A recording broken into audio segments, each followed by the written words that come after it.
Estamos en Utah, en la zona conocida como Monument Valley. Cuando supe que iba a venir aquí y quería grabar algún tipo de reseña visual o de algún comentario de libros, pensé qué tipo de libro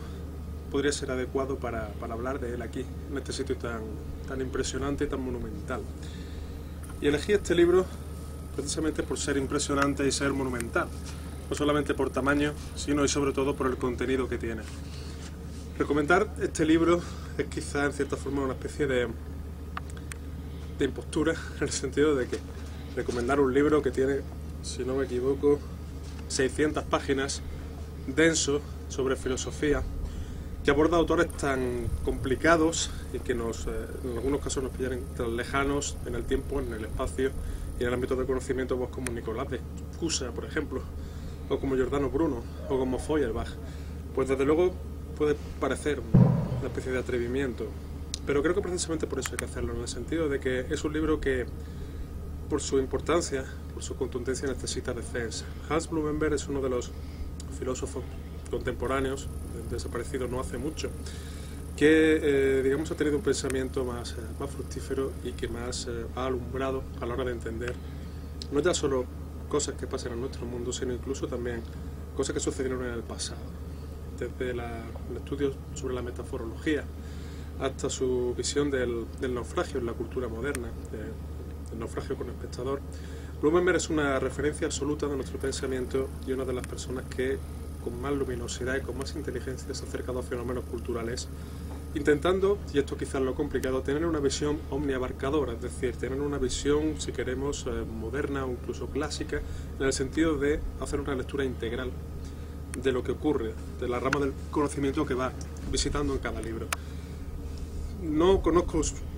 de una manera absoluta ni especializada su pensamiento como para decir que la legitimación de la edad moderna, que es este libro, puede ser su obra maestra, desde luego.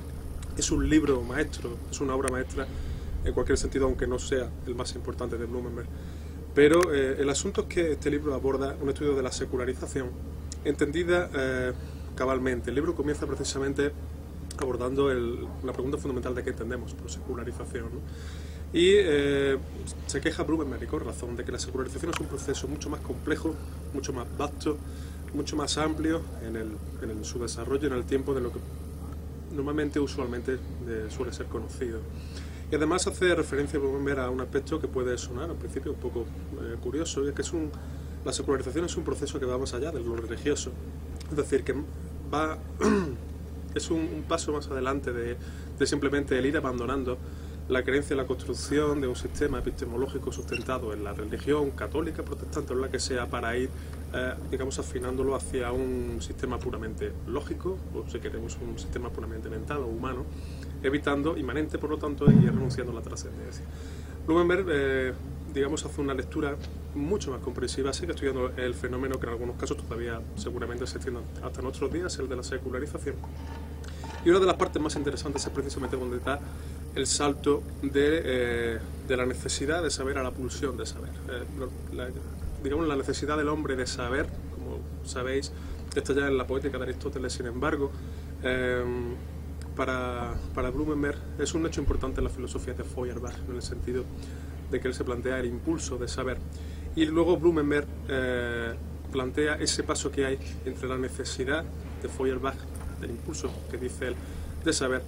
al paso a la pulsión freudiana del saber. Me parece uno de los aspectos más interesantes de este libro, esa evolución en la cual al principio el conocimiento, el saber, era como una especie de reflejo del saber divino, que sería en un proceso pre-secularizado. El saber de Dios, digamos, se transmite al hombre que se refleja, o su mente refleja la sabiduría de Dios como un espejo, como se decía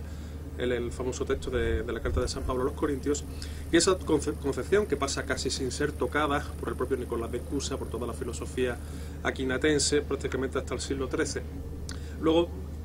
posteriormente con el Renacimiento, va delimitándose vía Maquiavelo, vía Bodino, etcétera,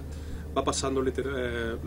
digamos, en un proceso transicional hacia un entendimiento del mundo en el cual, o mejor dicho, del conocimiento en el cual es el hombre el que tiene, de una manera natural, incita y propia, tiene esa necesidad de conocimiento sin necesidad de que sea una especie de reflejo divino, y que el saber conseguido, el saber necesitado y por lo tanto después adquirido mediante el estudio, no es ya una emanación divina, digamos, sino que es ya un producto de un propio esfuerzo, de una actividad humana inmanente, consciente y duradera en el tiempo. La última parte del ensayo se hace referencia, estudia cosas tan complejas como la filosofía de Nicolás de Cusa, como decía antes, y de Giordano Bruno, digamos, poniendo estas dos figuras también como ejemplo, en algunos casos, desde luego, poco frecuentado, sobre todo en el caso del cusano. Es una filosofía poco frecuentada en nuestros días, y estableciendo también como puntos de partida para entender bien el proceso de secularización. Por todos estos motivos, por la inteligencia con la que está redactado, por la luminosidad con la que está escrito, por la erudición absolutamente maravillosa que tiene Blumenberg y que tanto nos alumbra no solo sobre estos periodos históricos, sino sobre nuestro modo de hacer el conocimiento, sobre nuestro modo de integrar la necesidad del conocimiento como una de nuestras capacidades y de invertir, por lo tanto, esa necesidad en algo que en realidad nos completa y nos hace esencialmente útiles los unos para los otros. Por todo eso, por la magnífica edición de pretextos y por la importancia del propio libro, pues creo que merecería la pena por lo menos tenerlo en casa, como si no para leérselo, porque entiendo que es un libro muy duro de leer y muy largo de leer. Entiendo que desde luego podría ser un libro de acompañamiento, un libro de consulta muy necesario para tener siempre a mano.